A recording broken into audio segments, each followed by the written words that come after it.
Here's a review of the heating plate for the chicks. So it comes with this, so you can put it together. Zinmix chicken plate. I guess you have to, put this in. So I'm gonna reassemble. Insert this into this. Okay, so the point up. See that? And push this in. See that?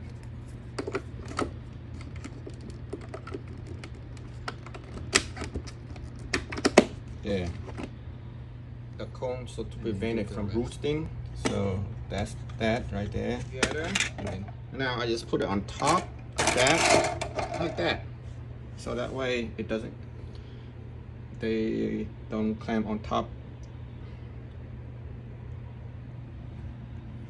This is the manual heating plate right there.